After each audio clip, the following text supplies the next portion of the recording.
Welcome back to the news at 10. The federal government has continued to reiterate its support for the micro, small and medium enterprises sector by providing necessary mechanisms for its growth.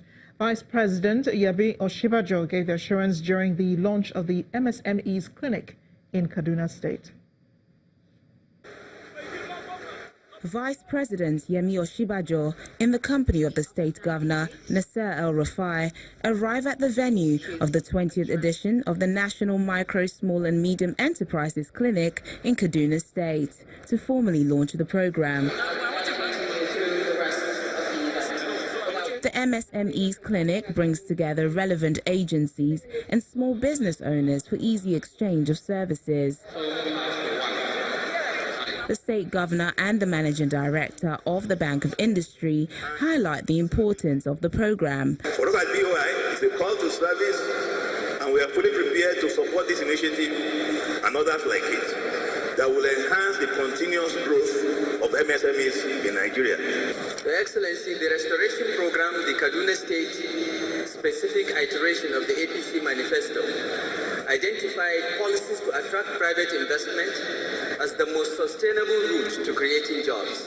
Vice President Yemi Osinbajo says the federal government, in collaboration with the Bank of Industry, will ensure the growth of the sector. The federal government is willing to partner with the Kaduna State government to immediately set up one of those one-stop MSME shops right here in Kaduna State with all of the regulatory agencies under one roof, so that businesses can simply go there and get all of their relevant approvals without having to travel around the country to Abuja or to Lagos, as the case may be.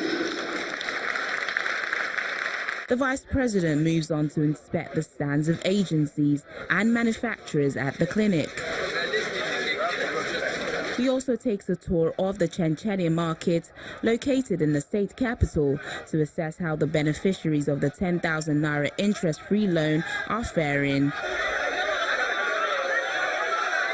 The federal government continues in the efforts to enhance the capacity of the MSME sector so we can actively contribute to the nation's economic development. Inventive explorers from Karo Favored College in Lagos have emerged winner of the 2018 edition of the National Company of the Year Award. Our correspondent Mary Alale Yusuf reports that the event, organized by Junior Achievement Nigeria, saw 9 teams face off in Lagos. After regional and state competitions in different secondary schools, 10 finalists were selected, 9 out of which are here for the national competition. Now introducing our new and improved product, the two-phase regular handheld LED traffic light, which is suitable on a two-way traffic road. We could actually make use of cow dung, which is a valuable source of organic nutrients and renewable energy, into a renewable energy, which is biogas.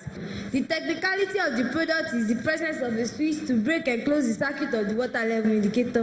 The judges grade their presentations and their inventions, while tension mounts among the students. It's time to announce the winner, but first, other awards are given. The award for Most Innovative Company goes to Sharon Glory Ventures from Sharon Rose College in Ibadan, Oyo State. And the award for Best Corporate Social Responsibility to the Brain Max from Government Girls Secondary School, Abaji, in Abuja. Inventive Explorer. The group that impresses the judges most, however, is Inventive Explorers from Karo Favored College in Lagos, makers of the portable traffic light. The members are ecstatic. They say they've learned a lot since the competition started. How to be a young entrepreneur and start up a business at this young age has been one of the lessons I've learned from this company program.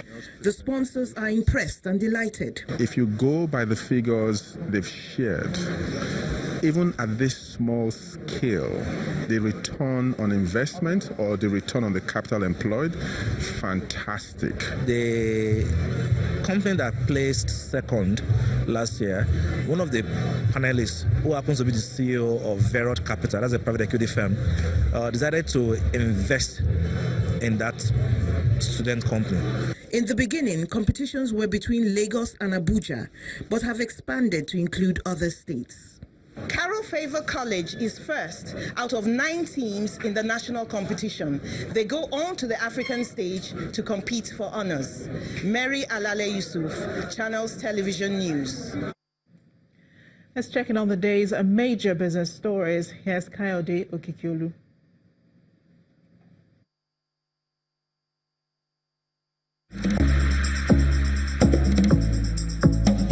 You First. First Bank.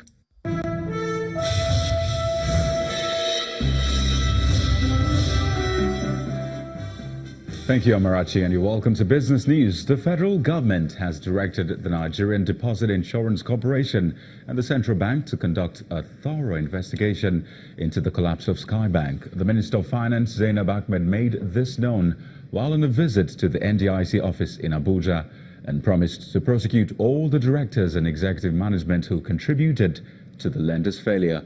The CBN had on September the 21st revoked the operating license of Skybank following the inability of its owners to increase the distressed bank's capital after it had received a 350 billion naira intervention in July 2016. A bridge bank known as Polaris Bank was created to assume the assets and liabilities of the defunct bank.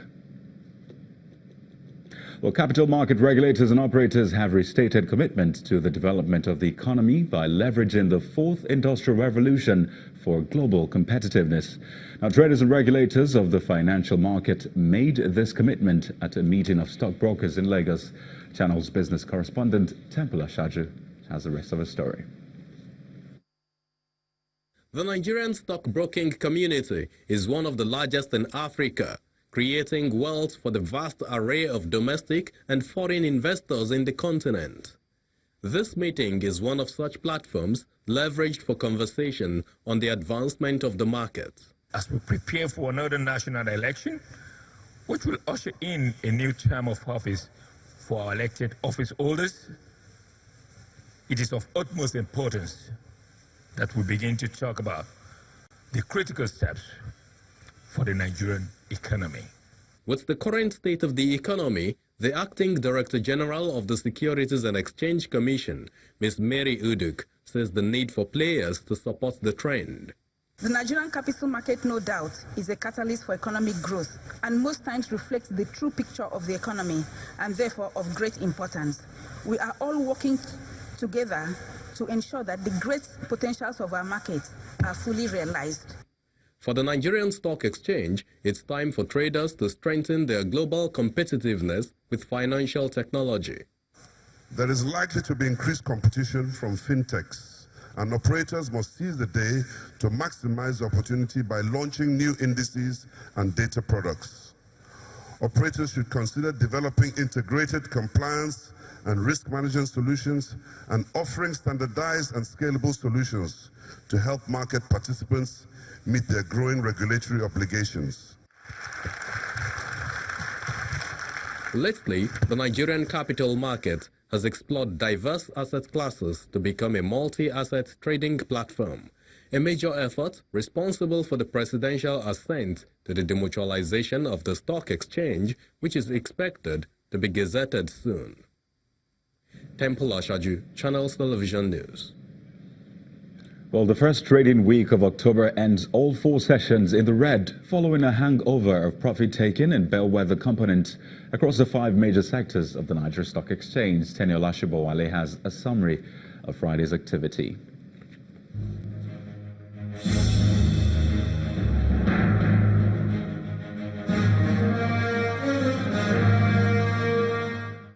Hello and welcome to the Stock Market Report.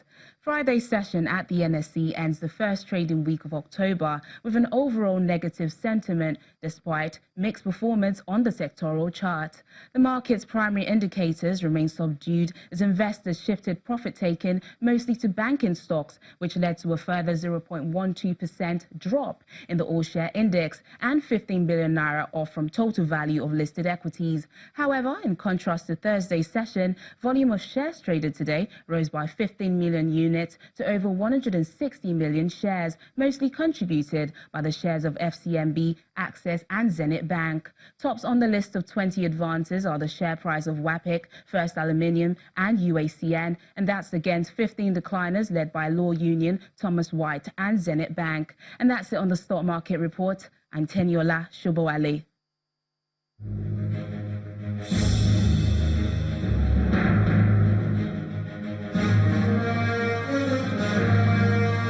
Thank you, Teniola. It's also mostly negative close for some of the world's leading stock markets after investors reacted to disappointing September jobs report from the United States. Now, here are some of the closing figures for Friday.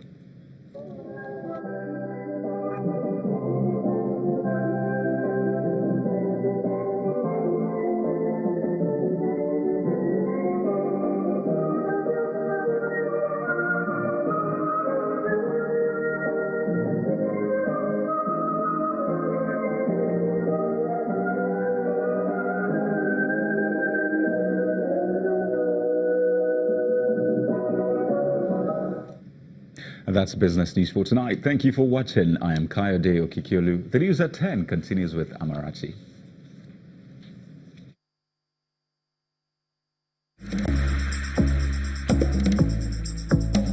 You First.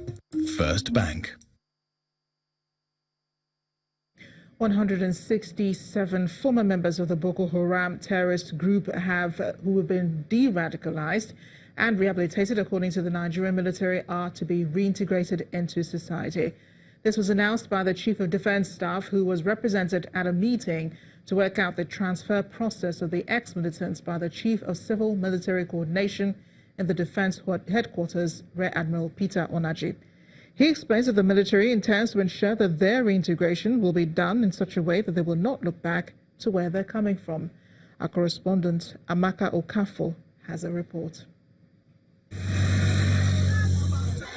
In September 2015, the federal government launched a de-radicalization campaign with the aim of giving a chance to Boko Haram members who were forcefully recruited and are ready to denounce the group to return to a normal life. 2 years after, over 260 associated Boko Haram members have been reintegrated into the society.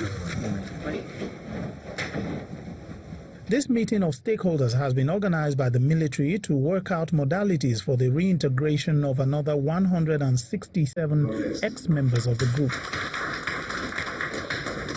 In the course of the transfer and resettlement of the first batch, certain lessons were learned, which will shape this batch's resettlement. Hence, the need for today's meeting to review the conduct of the last exercise and see how past errors can be corrected for a better outing.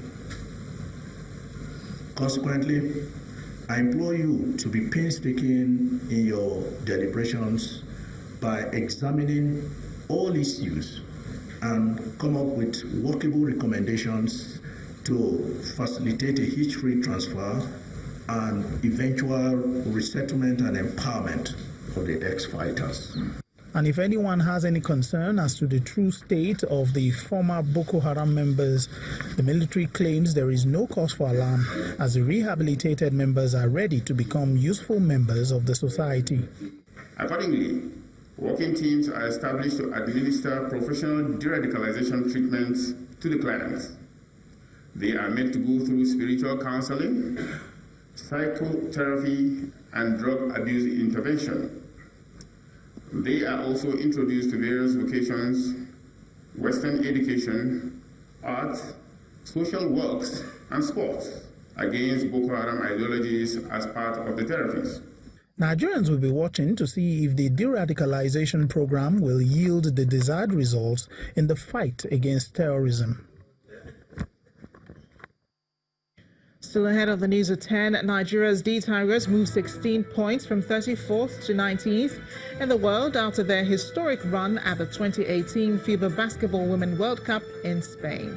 That's on Sports News. Stay with us.